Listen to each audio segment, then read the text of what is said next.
নমস্কার, আমি অসীম অধিকারী। আজকে আমি বিস্তারিতভাবে আলোচনা করতে চলেছি লোকসভা সাধারণ নির্বাচন 2024-এর পোলিং এজেন্টের বিষয়ে যাবতীয় তথ্য। আমার একবার মনে হয়েছিল যে আমি যদি পোলিং এজেন্ট হই তাহলে তো আমাকে এই ভোটের আর ডিউটি করতে হবে না, বা এরকম যদি আপনার ভাবনা হয় এই যে ভোটের এত খাটনি এত পরিশ্রম, আপনি যদি এজেন্ট হয়ে যান তাহলে তো আপনাকে আর এই ডিউটি করতে হবে না। এইরকম চিন্তা ভাবনা বা এইরকম প্রশ্ন পুরো ক্লিয়ার উত্তর আজকে আমরা এই সেশনের মধ্যে দিয়ে পেয়ে যাব। দেখুন, পোলিং এজেন্ট কারা হবেন, কারা হবেন না, তারা কি করবেন কি করতে পারবেন না, এটাই তো মূল বিষয়। আর তারা কি নিয়ে আসবেন, আমরা কি দেব, আর কোথায় রিপোর্ট রাখবো, কোথায় কোথায় তাদেরকে সিল দিতে বলবো, কোথায় কোথায় তাদেরকে সই করতে বলবো, এর উপর দাঁড়িয়ে আছে পোলিং এজেন্টদের ভূমিকা। আমি প্রথমে কি করব, এই পোলিং এজেন্টের বিস্তারিত বর্ণনা প্রথমে আপনাদের সামনে আমি রাখবো, যে তাদের যোগ্যতা, কি করতে পারবেন কি পারবেন না। তারপরে প্রত্যেকটা অ্যানেক্সার যা আপনাকে ফিল আপ করতে হচ্ছে তা আমি উদাহরণ সহ আপনাদের সামনে ব্যাখ্যা করব। ভিডিওটা যদি একটু বড় হয়ে যায় আমাকে মাফ করে দেবেন, তবে আমি বলবো অবশ্যই ভিডিওটা পুরোটা একবার হলেও দেখবেন এবং সবার জানার সুবিধার্থে ভিডিওটা প্রচুর শেয়ার করে দিন। পোলিং এজেন্ট কারা? পোলিং এজেন্ট বুথে আমরা ভোট কর্মী হিসেবে ভোট করতে গেলে সেই ব্যক্তিরা পোলিং এজেন্টরা আমাদের সঙ্গে দেখা করেন এবং বুথের ভিতরে তারা একটি ভোটার লিস্ট নিয়ে বসেন, তাই তো? আচ্ছা, প্রথম বলি, ক্যান্ডিডেট কি এই লোকসভায় নিজে পোলিং এজেন্ট হতে পারবেন? অবশ্যই পারবেন, এই নিয়ে যেন কোনো দ্বিমত না থাকে। দেখুন, একটা লোকসভায় 6টা বা 7টা বা 5টা বিধানসভা নিয়ে গঠিত, তার মানে অনেকগুলো পোলিং স্টেশন নিয়ে গঠিত। একটা বিধানসভা যদি 170টা পোলিং স্টেশন হয় তাহলে 6x170 মানে হিউজ পরিমাণে পোলিং স্টেশন। তাহলে ক্যান্ডিডেটের কিন্তু সম্ভব নয় প্রত্যেকটা পোলিং স্টেশনে তার বসা, বা উনি যদি ক্যান্ডিডেট এজেন্ট রাখেন, যেটা আমাদের প্রভিশন আছে যে ক্যান্ডিডেট তার এজেন্ট রাখতে পারেন, কত এজেন্ট রাখবেন তাদের পক্ষেও সম্ভব নয়। তখন কি করেন, ক্যান্ডিডেট আর ক্যান্ডিডেট এজেন্ট এনরা polling station wise polling agent নিয়োগ করেন। একটা পোলিং স্টেশনের জন্য 3 জন করে পোলিং এজেন্ট তারা নিয়োগ করেন। 3 জনের মধ্যে একজন হয় পোলিং এজেন্ট আর 2 জনকে আমরা বলি রিলিভার এজেন্ট। এবার এই 3 জনকে তিনি যখন নিযুক্ত করছেন ক্যান্ডিডেট বা ক্যান্ডিডেটের এজেন্ট, তখন 3টে ফর্ম 10 ইস্যু করতে পারেন। কি হয়, একজন ক্যান্ডিডেট এজেন্টের কিন্তু আয়ত্তের মধ্যে অনেক পোলিং স্টেশন থাকে, তাই উনি সাধারণত করেন কি, অতগুলো না করে পোলিং স্টেশন পিছু অনেক ক্ষেত্রে একটি করে ফর্ম 10 দেন। তাহলে ফর্ম 10 একটি পেলে কি হবে, একজন পোলিং এজেন্ট নিযুক্ত হবে, উনি বুথে গিয়ে উনি তখন প্রিসাইডিং হিসাবে আপনাকে বলবে আমার রিলিভার এজেন্ট উনি আছে। আর না হলে 3টেই পোলিং এজেন্ট ইস্যু করা হয়।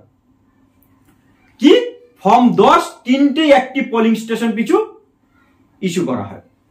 এটাই দেখুন, যেহেতু একজন প্রার্থীর পক্ষে বিধানসভা বা লোকসভার আসনে ভোটের দিন প্রতিটি ভোট কেন্দ্রে শারীরিকভাবে উপস্থিত থাকা সম্ভব নয়, তাই আইন তাকে নির্বাচনের তদারকি করার জন্য প্রতিটি ভোট কেন্দ্রে তার প্রতিনিধি হিসাবে কাজ করার জন্য পোলিং এজেন্ট নিয়োগ করার অনুমতি দেয়।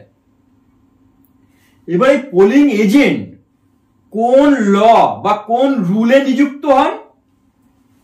1951 সালের অ্যাক্টের 46 সেকশনে আর 1961 সালের অ্যাক্টের 13 নম্বর রুলে এই পোলিং এজেন্টরা নিযুক্ত হন। এক্ষেত্রে একজন পোলিং এজেন্ট থাকে আর দুজন রিলিভার এজেন্ট থাকে, মোট 3 জন পোলিং এজেন্ট থাকে। তাহলে পোলিং এজেন্ট একজন আর রিলিভার এজেন্ট দুজন। একটি পোলিং স্টেশনে 3 জন করে পোলিং এজেন্ট থাকতে পারেন। আসুন, যোগ্যতা। পোলিং এজেন্ট কারা হবে? প্রথমে বলি, কোন ব্যক্তি পোলিং এজেন্ট হিসেবে নিয়োগের জন্য আইনে কোনো যোগ্যতা নির্ধারণ করা হয়নি। অর্থাৎ যে কেউ শিক্ষাগত যোগ্যতার দিক দিয়ে পোলিং এজেন্ট হতে পারেন। কিন্তু কে হবেন তারও তো একটা ব্যবস্থাপনা আছে। মনে করেন লোকসভা ভোট হচ্ছে আমার 27 শ্রীরামপুর, পন্ডিচেরির একজন লোক কি এখানে পোলিং এজেন্ট হতে পারবেন? নিশ্চয়ই না। তার জন্য যে নিয়মটি প্রযোজ্য সেটি হলো, প্রতিদ্বন্দ্বী প্রার্থী একই বা আশেপাশের ভোট কেন্দ্রে পোলিং এজেন্ট খুঁজে না পান, এই হচ্ছে বুথ, এর আশেপাশের পোলিং স্টেশন গুলোতেও যদি তিনি তার এজেন্ট খুঁজে না পান, তাহলে কি ওই বিধানসভার মধ্যে যে কোনো ব্যক্তিকে তিনি পোলিং এজেন্ট হিসাবে নিযুক্ত করতে পারেন। অবশ্যই ওই বিধানসভায় তার ভোটার আইডি কার্ড বা এপিক কার্ড থাকতে হবে। ওই বিধানসভার মধ্যে এপিক যদি না থাকে, ইসিআই দ্বারা আদার যে ডকুমেন্ট গুলো রয়েছে সেগুলো অবশ্যই থাকতে হবে। তার মানে এক কথা কি, পোলিং এজেন্ট পোলিং স্টেশন যে বিধানসভার মধ্যে অন্তর্গত ওই ব্যক্তিকে ওই বিধানসভার মধ্যে হতে হবে। যোগ্যতা শিক্ষাগত তার কোনো নিয়ম নেই। কারা এজেন্ট হতে পারবেন? দেখুন, পঞ্চায়েতের প্রধান, উপপ্রধান, মিউনিসিপ্যালিটির কাউন্সিলর, এরা কিন্তু হতে পারবেন, কোনো বিধি নিষেধ নেই। তাহলে কারা হতে পারবেন না? যেসব মন্ত্রী, সাংসদ, বিধায়কদের নিরাপত্তা রক্ষী আছে, এক কথায় যেসব ব্যক্তির গার্ড নিয়ে চলতে হয়, সিকিউরিটি নিয়ে চলতে হয়, নিরাপত্তা রক্ষী রয়েছে, তারা পোলিং এজেন্ট হতে পারবেন না। এমনকি তিনি যদি ভাবেন নিজের নিরাপত্তা পরিত্যাগ করে এজেন্ট হবেন, তাও কিন্তু আমাদের আইন তাকে অনুমোদন দেবে না। অর্থাৎ যার নিজস্ব নিরাপত্তা রক্ষী রয়েছে তিনি এজেন্ট হতে পারবেন না।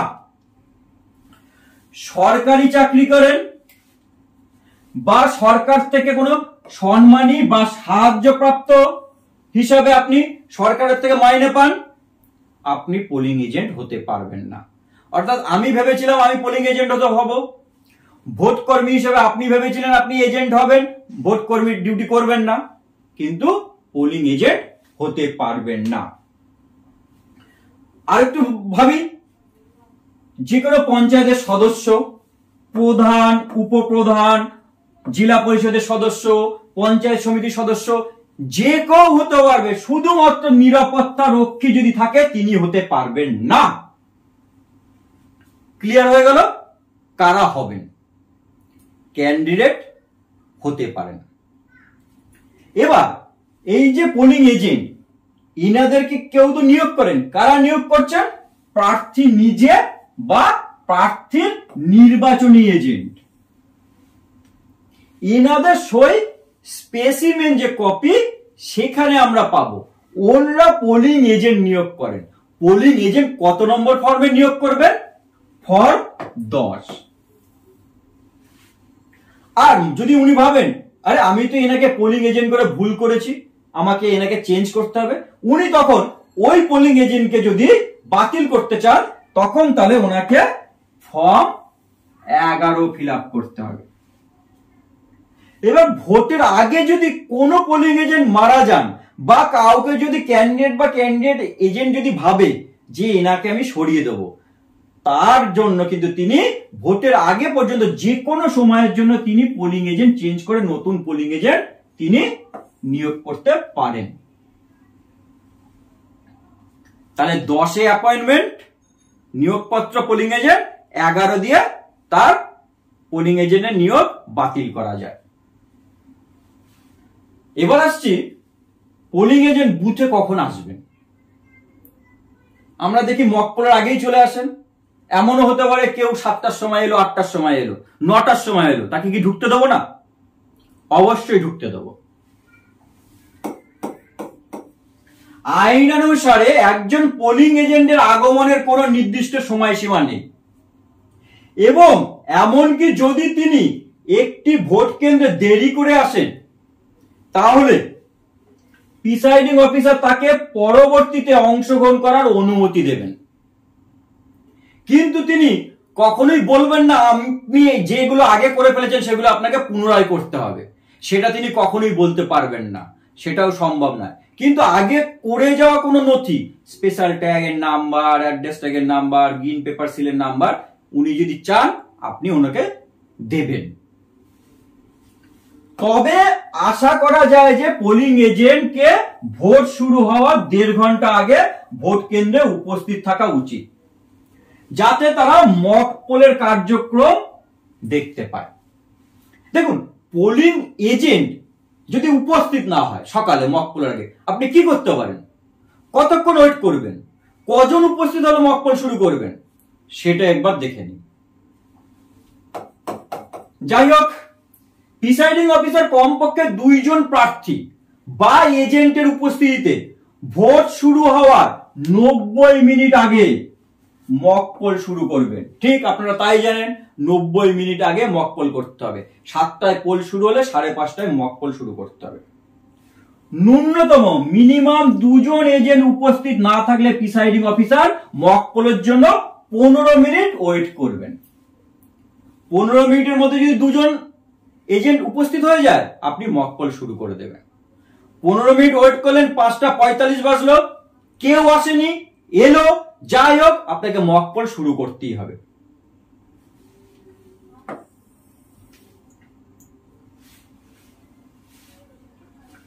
পোলিং এজেন্টের উপস্থিতি নিশ্চিত করে যে ভোট কেন্দ্রে অবাধ ও সুষ্ঠুভাবে ভোট গ্রহণ অনুষ্ঠিত হচ্ছে।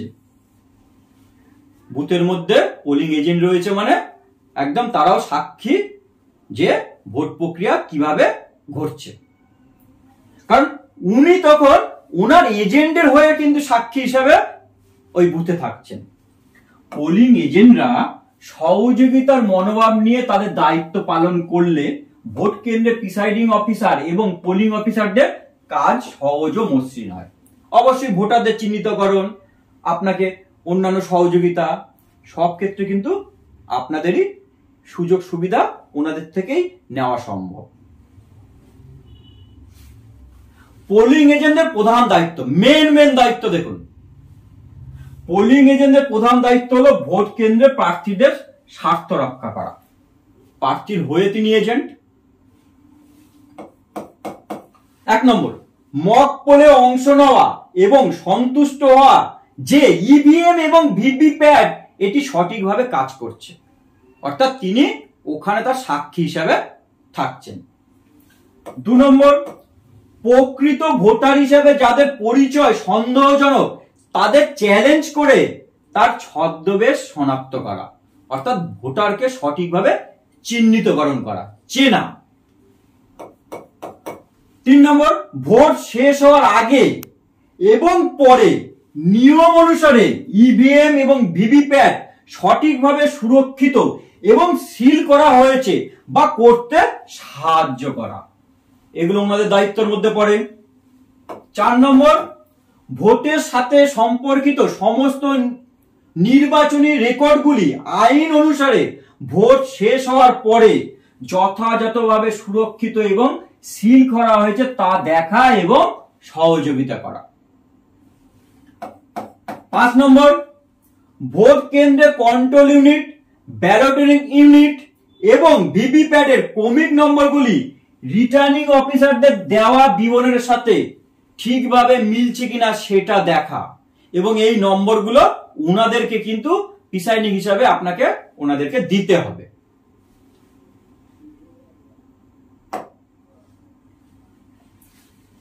পোলিং এজেন্ট যখন ভোট কেন্দ্রে আসবেন তখন উনি কি নিয়ে আসবেন? ফর্মগুলো কি করে ফিল আপ করতে আমি আসছি, আগে একটু সামগ্রিক বিষয়টা জেনে নিই। পোলিং এজেন্ট যখন ভোট কেন্দ্রে আসবেন তখন ফর্ম 10 তার নিয়োগের মূল চিঠি নিয়ে আসবেন। ভোট কেন্দ্রের জন্য সর্বশেষ সমন্বিত ভোটার তালিকার একটি অনুলিপি নিয়ে আসবেন, ভোটার লিস্টের একটা জেরক্স কপি নিয়ে আসবেন। তার নিজস্ব এপিক বা এপিক ছাড়া বিকল্প যা রয়েছে সেটা অবশ্যই তিনি নিয়ে আসবেন এবং এমন ভাবে রাখবেন কেউ দেখতে চাইলে জানলে সহজে বার করে দেখিয়ে দিতে পারে। অবশ্যই বুক পকেটে রাখলে সহজসাধ্য। ঠিক আছে, কোন একজন অফিসার এসছে, আপনি কে? পোলিং এজেন্ট, আপনার ভোটার আইডি দেখি, পকেট থেকে টুক করে বার করে যেন দেখিয়ে দিতে পারে। একটি ছোট পিতলের সিল, যখন গালা সিল হবে সেখানে স্টাম্প দেওয়ার জন্য। তিনি তার ব্যবহারের জন্য পেন বা পেন্সিল আনবেন। অবশ্যই খাবার কিন্তু আনতে পারবেন না।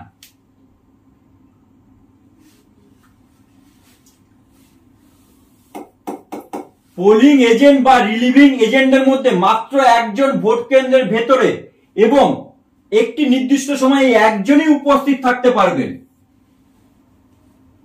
পোলিং এজেন্টকে ভোট কেন্দ্রের ভিতরে তার ভোটার তালিকার কপি বহন করতে এবং যখনই ভোটাররা তাদের ভোট দেয় তখন যেন তিনি টিক চিহ্ন দেওয়ার ব্যবস্থা বা অনুমতি আপনি ওদেরকে দেবেন।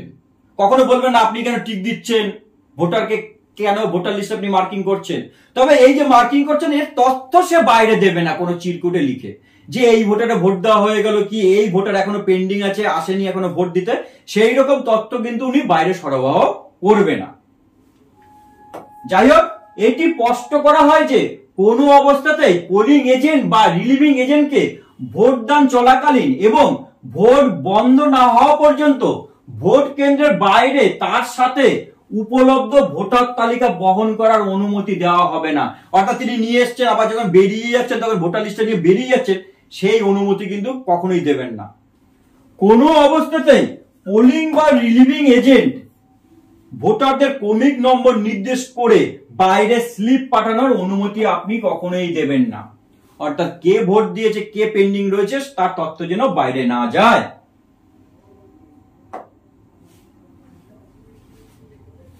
কিছু বিধি নিষেধ পোলিং এজেন্টদের। পোলিং এজেন্টদের পোলিং স্টেশন নেভারহুড হিসাবে বর্ণিত ভোট কেন্দ্রের 100 মিটার পরিধিতে এবং ভোটের মধ্যে cellular phone, cordless phone, wireless set, smart ঘড়ি, ট্যাব, ক্যামেরা ইত্যাদি বহন বা ব্যবহার করা যাবে না। অর্থাৎ উনি তো বুথের ভিতরে নিতেই পারবে না এবং বলা হচ্ছে অর্ডারে বা আইনে 100 মিটারের মধ্যে উনি ফোন, ট্যাব, ক্যামেরা এসব ব্যবহার করতে পারবেন না। যে পোলিং এজেন্টকে প্রিসাইডিং অফিসার কর্তৃক পোস্টকার্ড সাইজের একটি এন্ট্রি পাস আপনি দিয়েছিলেন অ্যানেক্সার 12, ওটি ওনার বুকে লাগাবেন। এবার আপনি ভাববেন তো আমাকে তো আর ডিসি থেকে সেফটি কিন দেবে না। আমি এখানে অনুরোধ করব আপনারা সম্ভব হলে বাড়ি থেকে 5-6টা সেফটি কিন নিজের দায়িত্বে নিয়ে যাবেন এবং ওনাদেরকে দিয়ে বলবেন আপনারা বুকে লাগিয়ে বসুন। এটা অনুরোধ রইল, 5-6টা সেফটি কিন সঙ্গে নিয়ে আপনারা বাড়ি থেকে নিয়ে আসবেন এবং বুথে যাবেন। কারণ ওটা যদি বুকে থাকে তাহলে কিন্তু বাইরে থেকে কেউ এলে হট করে তিনিও বুঝে যাবেন উনি পোলিং এজেন্ট এবং যেহেতু করে নাম লেখা থাকছে তাতে কোনো অসুবিধা নেই, সহজে আইডেন্টিফাই করা যাবে। সকল পোলিং এজেন্ট তাদের ভোটারদের ফটো আইডেন্টিটি কার্ড বা বিকল্প ফটো আইডেন্টিটি ডকুমেন্ট তাদের ভোটের দিনে তাদের ব্যক্তিদের কাছে সুস্পষ্টভাবে প্রদর্শন করবে যাতে সহজে এবং দ্রুত শনাক্ত করা যায়। অর্থাৎ বললাম না বুক পকেটে রাখবে যাতে সহজে বার করে ওনাকে চিহ্নিতকরণ করা যায়। পোলিং স্টেশন পোলিং এজেন্টদের এমন ভাবে বসাবেন যাতে ভোটিং কম্পার্টমেন্টকে অন্য সরাসরি যাতে না দেখে নিতে পারেন, কারণ সিক্রেসিটা মেনটেন করতেই হবে। এটা দেখানো হয়েছে যদি আপনার বাইপোল হয়, একই ডেটে লোকসভা ইলেকশন এবং অ্যাসেম্বলি ইলেকশন হয়, তখন লোকসভা ইলেকশনের জন্য ওই সিম্বলের যে পোলিং এজেন্ট থাকে ওই সিম্বলেরই অ্যাসেম্বলির জন্য আরেকজন পোলিং এজেন্ট থাকতে পারেন। এক্ষেত্রে কিন্তু ভোট কর্মী সংখ্যা বেড়ে যায়, কারণ দুটো ভিভিপ্যাট বা দুটো ইভিএম ইউজ হচ্ছে, দুটো ইভিএম এর সেট এক্ষেত্রে ইউজ হয়।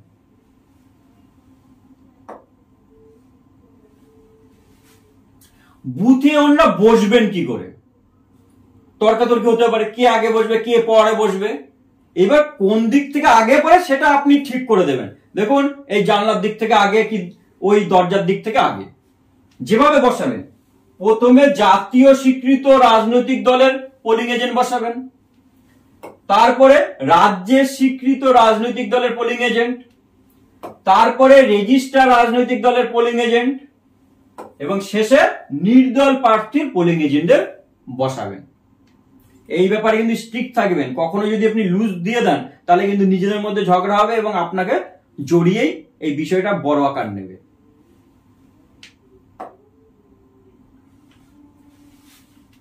যেটুকু পেলাম সেটাকেই এখানে বলা আছে। যদি মনে হয় এর একটা স্ক্রিনশট নিয়ে নিন।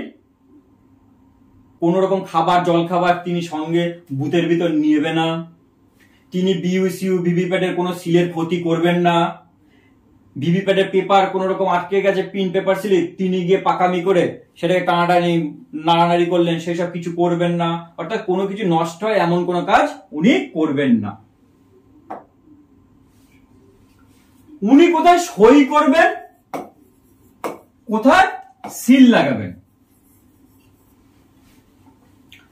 সই করবেন যত অ্যাড্রেস ট্যাগ, যত special tag, green paper seal, pink paper seal আপনি ইউজ করেছেন সবগুলোতে। সিল মানে গালা সিল, আপনি যেখানে যেখানে গালা সিল করছেন সেখানে সেখানে ওনার সিল লাগাবেন। এটাকে হচ্ছে পারলে আপনারা একটা স্ক্রিনশট নিয়ে নিন। দেখুন উনি সই করবেন কোথায় কোথায়, অ্যাপয়েন্টমেন্ট দেওয়া আসছে, তারপরে প্রিসাইডিং অফিসারের রিপোর্টে, প্রিসাইডিং অফিসারের ডিক্লারেশনে, বললাম তো যেগুলো special tag, address tag, pink paper seal, এই বর্ণনাটাই এখানে দেওয়া আছে। কখনো আপনার ইভিএম চেঞ্জ হচ্ছে তো তখন যে পার্ট ব্যবহার হচ্ছে 4 বা 5 সেগুলোতে। পোলিং এজেন্ট হওয়ার শর্তসমূহ 1 মিনিটে পুরো জিস্টটাকে একবার দেখে নিন, 1 মিনিট সময় নেব। তিনি ওই বিধানসভা কেন্দ্রের ভোটার হবেন, ঠিক। তাকে প্রার্থী বা তার ইলেকশন এজেন্ট একমাত্র ফর্ম 10 এর মাধ্যমে নিয়োগ করবেন, ঠিক। বুথে তাদের বসার ক্রম হবে প্রথমে জাতীয় স্বীকৃতি রাজনৈতিক দল, তারপর রাজ্যের স্বীকৃত রাজনৈতিক দল, তারপর রেজিস্টার বা নিবন্ধিত রাজনৈতিক দল এবং শেষে নির্দল, ঠিক। একই রকম ভাবে প্রত্যেক এজেন্টের 2 জন রিলিভার এজেন্ট থাকতে পারে। গেট পাস দেখিয়ে তারা ঢুকতে বেরোতে পারবে। যাতায়াতের সময় মুভমেন্ট সিটে তাদের সই করাতে হবে। মুভমেন্ট সিট কি করে করবেন আমি আসছি বর্ণনায়। পোলিং এজেন্টরা যে ভোটার তালিকা মার্কিং করবেন সেটা তারা বুথের বাইরে নিয়ে যেতে পারবেন না, ঠিক।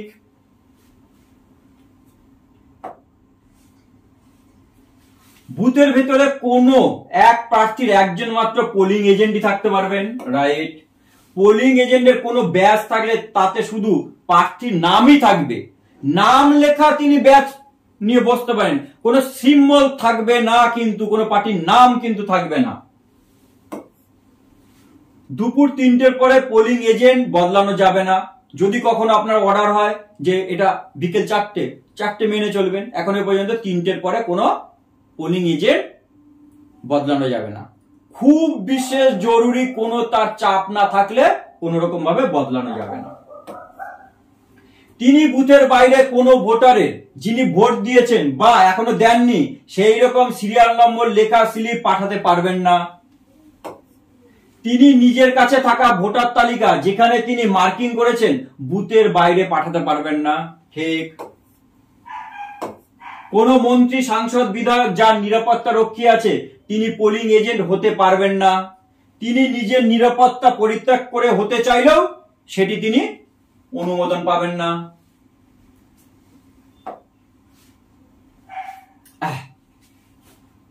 এটা হলো স্পেসিমেন সিগনেচার।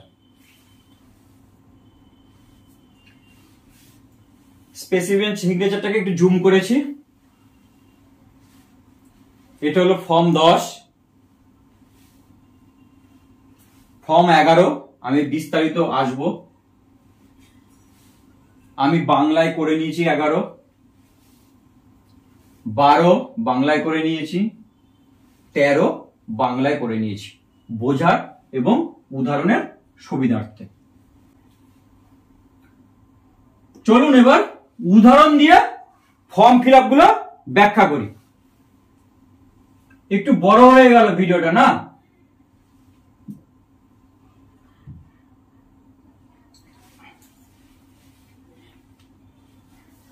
এটা হলো স্পেসিমেন সিগনেচার কপি।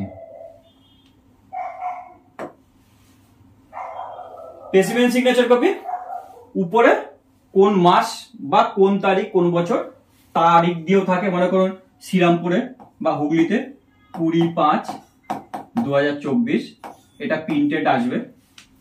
অ্যাসেম্বলি নম্বর নাম, লোকসভা নম্বর নাম, তার নিচে থাকছে সিরিয়াল নম্বর এবং কন্টেস্টিং ক্যান্ডিডেটের নাম।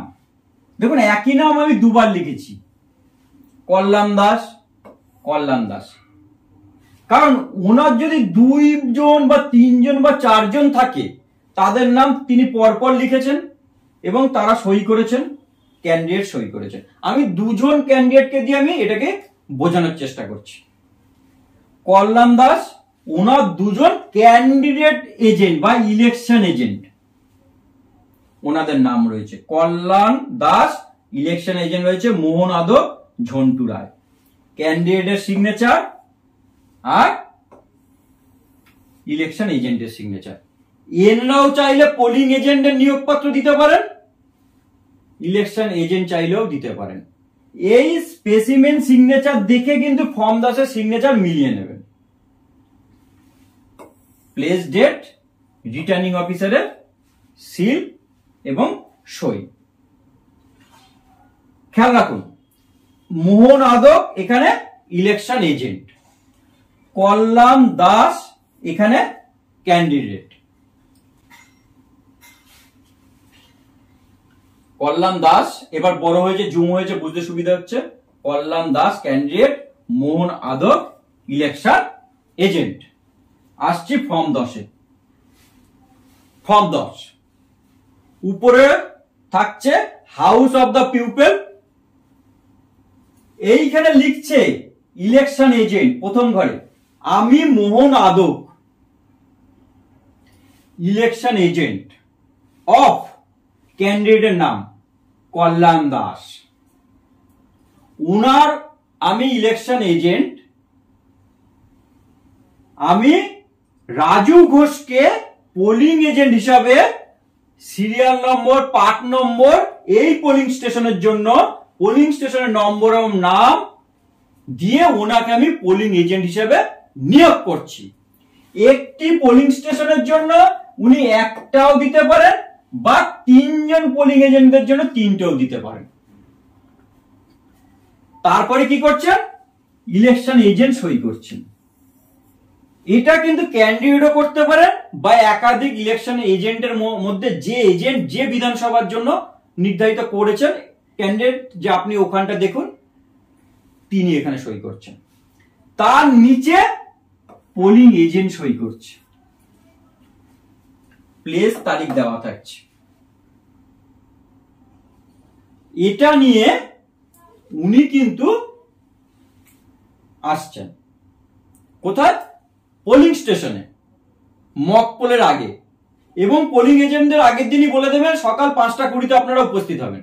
যখনই উনি ফর্ম 10 নিয়ে এলেন উনি আপনি বলবেন আপনি এইখানে সই করুন, পোলিং এজেন্টদের সইয়ের জায়গায় নিচের দিকে। এই সইটা এখানকার সইটা অবশ্যই মিলবে, দেখে নিলেন, চেক করে নিলেন, আপনি সই ও ডিস্ট্রিবিউশন মার্ক দিলেন। আপনি এইটা কি একাধিক পাবেন? বিভিন্ন ক্যান্ডিডেটের ক্ষেত্রে বিভিন্ন রকম। আমি উদাহরণস্বরূপ ধরে নিচ্ছি 4টেই ধরি। 4 জন ক্যান্ডিডেটের বা 4টে পার্টির পোলিং এজেন্ট আমার বুথে আছে। এবার এইটা যদি 1 নম্বর হয় রাজু ঘোষ, ওনার 2 জন রিলিভার এজেন্ট আছে। ওনারা ফর্ম 10 নিয়েও আসতে পারেন, না নিয়েও আসতে পারেন। না নিয়ে আসলে কি হবে না? হবে। দেখুন ফর্ম 11 ছিল, ওই পোলিং এজেন্টকে যদি ক্যান্ডিডেট বা ইলেকশন এজেন্ট তাকে বাতিল করে, তখন এইটা ফিল আপ করে উনি আর ওকে দেন।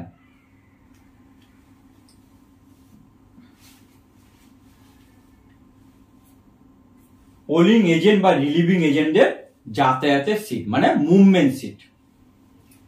খেয়াল করুন, পোলিং এজেন্ট নিয়ে এলো কি ফর্ম 10, এরপরে যেগুলো ব্যবহার হবে সেগুলো অ্যানেক্সার, অ্যানেক্সার 11, অ্যানেক্সার 12, অ্যানেক্সার 13, এই তিনটে আপনাকে ব্যবহার করতে হবে।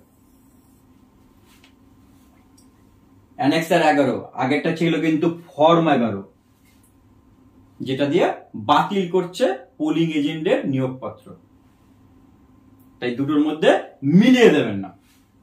দেখুন, যার থেকে আপনি 10 নিলেন, সঙ্গে সঙ্গে কি করবেন, ওনার বর্ণনা আপনি লিখে দেবেন। পোলিং এজেন্ট বা রিলিভিং এজেন্টের নাম এখানে রাজু দাস লিখে দিলেন, রাজু দাস না ঘোষ, রাজু ঘোষ এই ঘরটাই লিখে দিলেন। এবার প্রথম থেকে ঘরগুলো বলছি।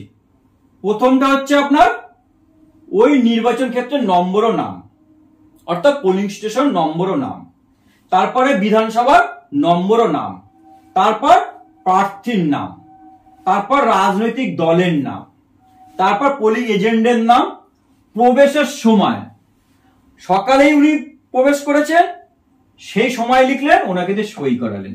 উনি যখন ওই রুম থেকে বেরিয়ে যাবেন, তার বদলে রিলিভার এজেন্ট আসবে, তখন আপনি এই যে এজেন্ট ওনার সময়টা দেবেন, উনি কখন বেরোচ্ছেন, ওনার সই। ওনার রিলিভার এজেন্ট মনোজ কুন্ডু মনে করুন, তখন এই 2 সিরিয়াল থাকতেও পারে, নাও থাকতে পারে। এরপরে এন্ট্রি হয়ে গেছে, যখন মনে করুন দুপুর 12টার সময় চেঞ্জ হচ্ছে, তখন তো আরো তো এন্ট্রি হয়েছে পোলিং এজেন্ট, মনে করুন 4 নম্বর সিরিয়ালে। তখন কি করবেন, এই বর্ণনাগুলো লিখলেন আর নামের জায়গায় লিখলেন মনোজ কুন্ডু, ওনার সময় লিখলেন কখন উনি প্রবেশ করছেন। এই হলো অ্যানেক্সার 11 মুভমেন্ট সিট। এইটা যখনই করছেন তখনই আপনাকে কি করতে হবে, পোলিং এজেন্টের এন্ট্রি পাস দিতে হবে। এন্ট্রি পাস হলো আপনার অ্যানেক্সার 12, অ্যানেক্সার 12 আপনি লিখছেন। এটা একটুখানি না ক্যাপিটালে লেখার চেষ্টা করবেন স্পষ্টভাবে, যাতে নাম এবং রিলিভার এজেন্টের নাম স্পষ্টভাবে বোঝা যায়। আপনি টানা হাতে লিখে দিলেন, যে দেখবে আপনাকে আবার জিজ্ঞেস করবে এটা আপনি কি লিখেছেন, তখন নিজের কাছে একটু সংকোচ বোধ হবে, আরে আমার হাতে লেখা বুঝতে পারছে না, তাই ক্যাপিটাল লেটারে লিখবেন। বিধানসভার নাম্বার ও নাম, পোলিং স্টেশনের নাম্বার ও নাম, প্রার্থীর নাম, এবার পোলিং এজেন্টের নাম, রিলিফ এজেন্ট থাকলে তার নাম, না থাকলে লিখতে হবে না। দুজন যদি রিলিভার এজেন্ট থাকে, প্রথম নাম লিখলেন, কমা দিয়ে পরের নাম লিখলেন। এই পাঁচটা কিন্তু যিনি বুথে থাকছেন ওনার বুকে সেফটিকিন দিয়ে লাগিয়ে বসছেন। সেফটিকিন না থাকলে আর কি করবেন, বুকে এমনি রেখে বসবেন, কিন্তু যাতে সহজে বার করে কাউকে দেখানো যায় সেরকম জায়গাতেই রাখবেন। প্রিসাইডিং অফিসার হিসেবে আপনার সই। এইটা যদি আপনি প্রথম ইস্যু করেন 1 নম্বর দেবেন, 1 নম্বর লিখবেন। তারপরে যেটা ইস্যু করবেন সেটা 2 নম্বর লিখবেন। ঠিক এই যে প্রবেশপত্র বা এন্ট্রি পাস আপনি পাবেন কিন্তু মিনিমাম 10টা, এছাড়া ক্যান্ডিডেট যতগুলো আছে সেই হিসাব করে সংখ্যায়। অ্যানেক্সার 13, এই যে এন্ট্রি পাস দিয়েছেন তার নথি আপনাকে লিখতে হবে। বিধানসভার নাম্বার ও নাম, ভোট গ্রহণ কেন্দ্রের নম্বর ও নাম পোলিং স্টেশনের, প্রতিদ্বন্দ্বী প্রার্থীর সংখ্যা, নোটা সহ কিন্তু এই সংখ্যাটা লিখবেন, অর্থাৎ আনমার্কস বিউর নীল বোতাম, নির্বাচনী সামগ্রীর সঙ্গে প্রাপ্ত প্রবেশপত্রের সংখ্যা, আপনি ডিসি থেকে কতগুলো এন্ট্রি পাস পেয়েছিলেন সেই সংখ্যাটা এখানে লিখবেন। ঠিক। পোলিং এজেন্টদের প্রদত্ত প্রবেশপত্রের বিস্তারিত বিবরণ নিচে লিখুন। প্রার্থীর নাম, প্রবেশপত্র দেওয়া হয়েছে কিনা, ওই প্রার্থী পোলিং এজেন্টকে দেওয়া হয়েছে কিনা, ইয়েস, পোলিং এজেন্ট বা রিলিভার এজেন্টের স্বাক্ষর। এইটা দিনের শেষে আপনার পূরণ হয়ে গেছে। কতগুলো পেয়েছিলেন, যতগুলো ব্যবহার হয়েছে এখানে সিরিয়াল নাম্বার চলে এসছে। অব্যবহৃত প্রবেশপত্র সমূহ কতগুলো রয়েছে সংখ্যাটা আপনাকে এখানে লিখে দিতে হবে, কারণ সেটা ফেরত দিতে হবে। প্রিসাইডিং হিসাবে আপনার সই এবং ডিস্ট্রিবিউশন মার্ক। এই তো বিষয়, আর তো সেরকম তো কিছু নেই, ভাববেন না, একদম চাপ নেবেন না। আচ্ছা, এবার বলি পোলিং এজেন্ট আর আপনার সম্পর্ক কোন সময় কোন সময়। আমি এইটা বলছি না, আমি সংক্ষেপে বুঝিয়ে দিচ্ছি। এইটার পিডিএফটা এবং এই পাওয়ার পয়েন্টটা পুরোটাই আমি ডেসক্রিপশনে লিংক দিয়ে দিচ্ছি, পিডিএফটা আলাদাভাবে দিয়ে দিচ্ছি। আর এটা কি 5টা 20-তে পোলিং এজেন্ট এসছেন, 10 নেবেন, তারপরে 10 সই করাবেন, তারপরে এজেন্ট মুভমেন্টশিপ রেডি করবেন, তারপরে ওনাকে এন্ট্রি পাস দেবেন। এই যখন এগুলো হচ্ছে তখনই আপনি টিক করছেন। বিইউসিইউ সিরিয়াল নম্বর দেবেন, মকপোল প্রসেস দেখাবেন, গ্রিন পেপার সিলের নাম্বার দেবেন, গ্রিন পেপার সিলের সই করাবেন, কি করাবেন করাবেন করাবেন কি দেবেন সব দেওয়া রয়েছে। এর মধ্যে যদি কোনোটা মিস হয়ে যায়, আপনি সেটা টিক পারেননি, আপনার চোখে পড়ে গেল, মনে করেন এখানে টিক দিয়েছেন টিক দিয়েছেন টিক দিয়েছেন টিক দিয়েছেন, অর্থাৎ একটা মিস হয়ে গেছে, পরে কি আরে এটা তো আমি করিনি কি, বা উনি হয়তো চাননি serial number of use special অ্যাড্রেসটা আপনি দিয়ে দেবেন। আশা করি বিস্তারিতভাবে আপনাদের সামনে বর্ণনা করতে পেরেছি। অবশ্যই ভিডিওটা একটু বড় হলে দুবারে দেখুন, প্রচন্ড শেয়ার করুন, যাতে সবাই দেখে বিষয়টার ধারণা ক্লিয়ার করতে পারে। সবাই ভালো থাকবেন, সুষ্ঠুভাবে ঠান্ডা মাথায় ভোট করে বাড়ি ফিরুন, এইটুকু প্রত্যাশা রাখি। ধন্যবাদ, নমস্কার।